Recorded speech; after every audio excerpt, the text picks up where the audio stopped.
Сәлеметсіздер ме балалар? Бүгінгі сабағымыздың тақырыбы сиқырлы топ. Мақсаты болашақта футбол добы немесе ерекшелерін білесің.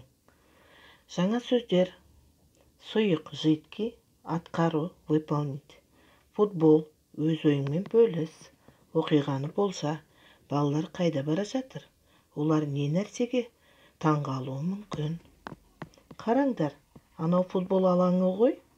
Футболшылармен футбол ойынын көргім келеді. Мынау кәдімгі доп қой. Мұның ішінде сұйық зат бар. Қандай сұйық?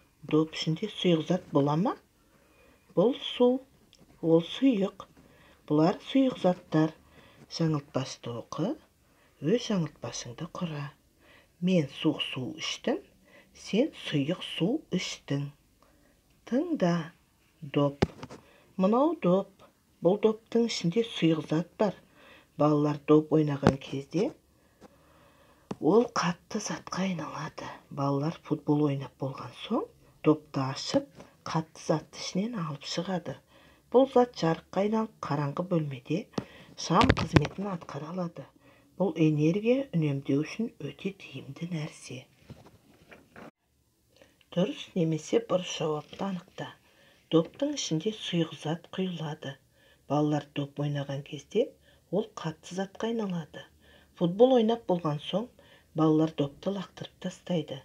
Доп ішіндегі зат шам қызметін атқара алады. Энергия үнемдеу үшін тиімді. Ал енді тексеріп көрейік. Доптың ішіне сұйық зат құйылады. Дұрыс. Балалар доп ойнаған кезде ол қатты затқа айналады. Дұрыс. Футбол ойнап болған соң балалар допты лақтырып тастайды. Бұрыс. Доп ішіндегі зат шам қызметін атқара алады. Дұрыс. Энергия үнемдеу үшін тиімді. Дұрыс. Ал енді өз ойыңмен бөліс. Балалардың болашаққа саяхаты қалай өтіп жатыр? Өзің болашақты қалай елестер едің?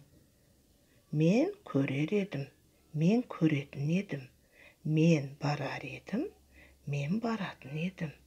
Мен сұрар едім, мен сұрайтын едім.